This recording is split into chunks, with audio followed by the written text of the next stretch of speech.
IR Today, brought to you by the National Investor Relations Institute, dedicated to advancing global investor relations practices, and Knowledge Partner host, corporate board member.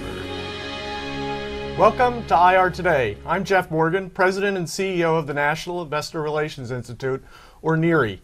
Today we're going to talk about the SEC, and in particular NIRI's Board of Directors went to the SEC last week and spent some time, and we do this every year, to have conversations about things related to IR and financial communications. And joining me today is a member of our Board of Directors and also our Advocacy Committee Chair, Beth Kissane, who is a Principal and Practice Leader at Walek and Associates. Welcome, Beth. Thank you, Jeff. Morning.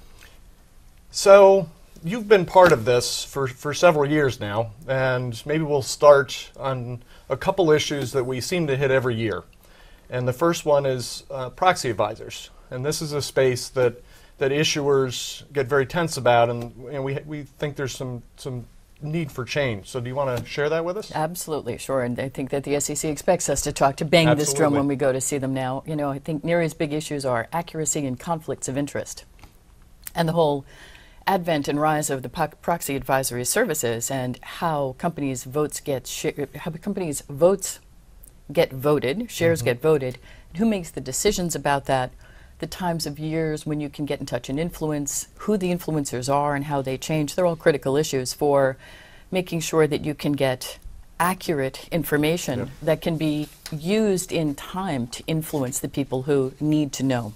And I think that's been an ongoing, it's changed, and it's been an ongoing issue for investor relations officers. And I think sadly a lot of them find that out when they're in the soup already, and they learn lessons that they end up being able to apply years later, but at the time it's a very hard way to learn the lessons. So, you know, the accuracy of the advice is a big issue consistently. And the other issue is conflicts. There are conflicts of interests that the SEC understands.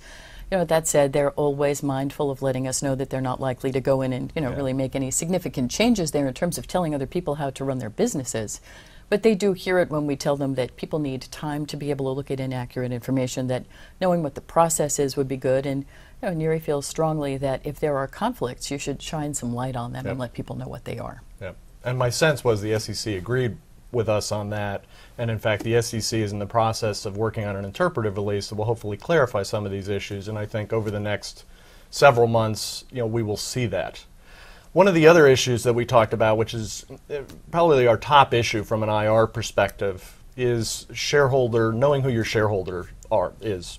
And it's something that 13Ds and 13Fs are sort of the core regulatory document or something that's mandated to put that out, but that was never really designed for companies. Yet it's something that we rely on and we'd like to see changed, because 45 days after the end of the quarter just doesn't cut it. So where are we on this issue from an SEC standpoint? Well, one of the things that was fun, these meetings are actually tremendous amount of fun, going in and realizing the empathy that the SEC has, and the fact that these are people trying very hard to hear the practical implications of what they're doing. This is the fourth time we've gone to see the SEC. It's my third time being there, and I know I heard tell of the first meeting where people went in and pounded the table over 13Fs and filings, and were basically told, well, gosh, those weren't designed to help you anyway, so it's really not our issue to fix them for you. They weren't designed to be a tool for you anyway. I think that they've come a long way in hearing us and understanding that we kind of have to pound the table on that issue, because when you look at the way Reg FD is drafted, when you look at any kind of professional communications, and when you look at the broader implications of the Jobs Act and how that's going to change regulations, you need to know who you're communicating with to understand how to communicate effectively with them. And without having that information, it can be very difficult. 45 days in this day and age is a lifetime. You can have people who were in and out of your shares innumerable times by then. Perhaps those aren't the people that you're trying to influence, but it's very important intelligence to know for how you're designing an investor communications program.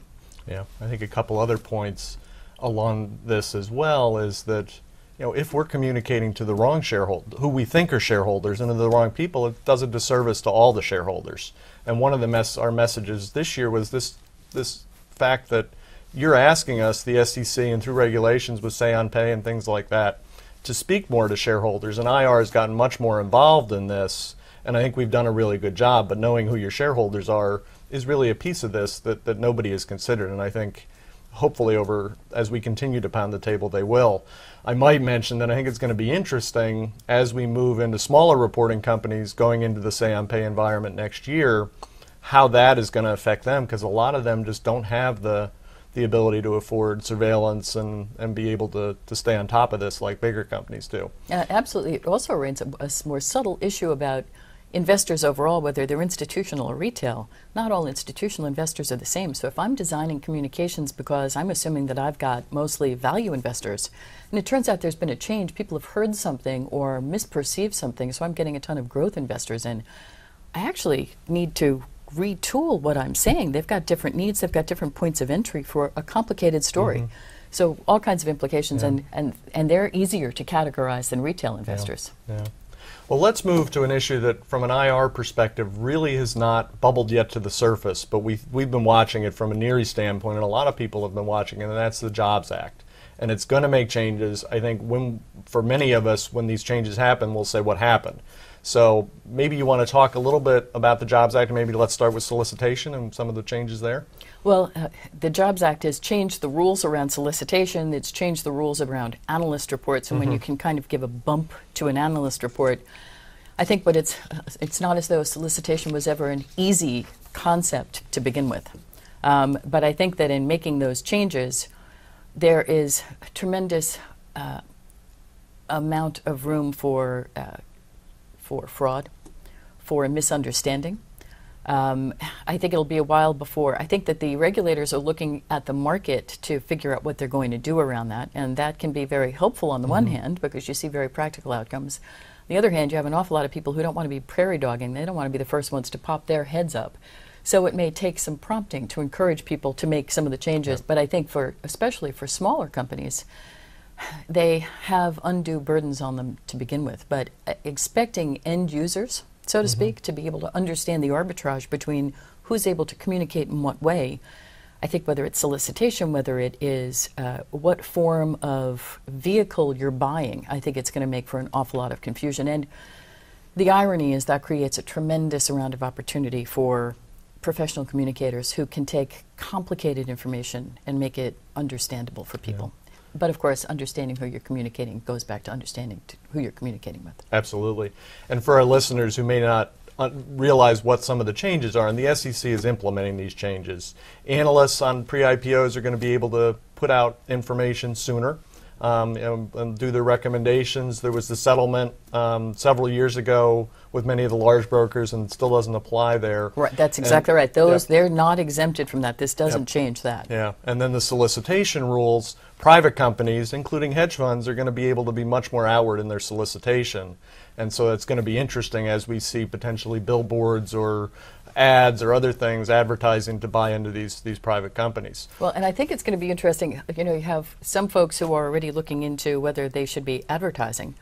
I think for most folks, and I think what the regulators are expecting, is that it's going to be more along the lines of having a more robust website. You know, there was an awful lot of confusion, and I think that the hedge fund industry during the financial meltdown, like everybody else, you can't really put on a defense or explain yourself and help educate investors if you're not allowed to communicate. There were some attorneys who would go so far as to say you shouldn't have a plaque in the lobby of your building saying what floor you're on. That could be deemed to be a solicitation. That puts a real chill on being able to say anything. One of the other changes of the Jobs Act is the change in number of shareholders and the amount. So do you want to talk about that and the IR issues there, potential IR issues? Absolutely. So that has changed from 500 to 2,000, which is quite a significant difference. You know, in legal circles, they've been talking about making changes like that in terms of how jurisdiction works and how you regulate for a very long time. I think that there's tremendous opportunity there, too, for private companies, because no matter what they need to do in terms of their required disclosures to attract investors, and I think that the alternative investment community is saying the same thing, to attract investors, you need to set and manage their expectations, and that has nothing to do with compulsory filings. That has everything to do with an ongoing relationship of trust. And that is the basis of what NIRI is about, is helping investor relations officers to have the tools to understand how to build those types of relationships, because the winds of change. I mean, we're talking today in a day where we were talking earlier about what's in the news this morning. We could go into those things, but next week they'll be different. The Yeah. pace of change is just remarkable. And I think that that's a combination of both the financial meltdown, but I think that's also technology catching up that people have not kind of taken the time to take a step back and look at how the technology has changed all of these things and the things that are available to us because of that. And it creates, as the SEC was saying last week, so what are we doing about it? I mean, what do we think about that? They see tremendous, I think that they really respect the investor relations function and understand what a difficult role it can be. They see it as front lines for intelligence for them also, so they love hearing what we're actually hearing.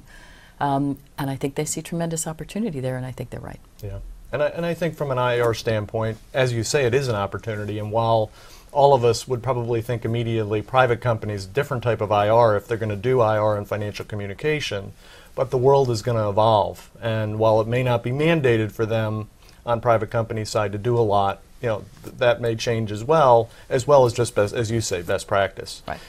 So we're almost out of time, but I think since you've been coming to the SEC for several years, since you've been on the board now, you're going into your final year on the board, what have you gained from this, and what kind of message would you like to leave, as an IR professional to the folks listening? Well, NIRI has been very good to me, as it has been to a lot of people coming into your career and through the life cycle of your career, and seeing the changes are very interesting.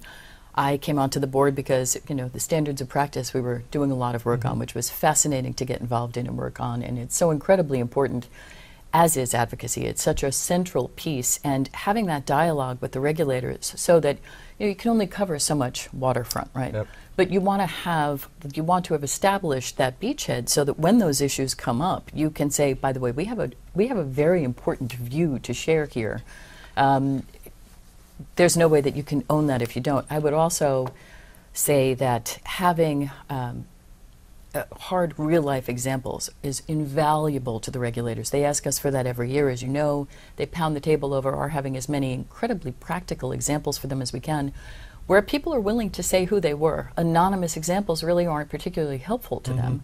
And I think what we really want to do is encourage our members to stay abreast of all of these issues, be talking with their senior management teams about them, know what's important, what's not, what's coming, and to make sure their voice is heard, and to go and comment to the SEC, make their voice heard there also. Use the comment periods, use whatever vehicles are available to make sure that their ears are not filled just with lobbyists and folks who got there first and had first mover advantage on some of what are very complicated issues. Yeah, perfect.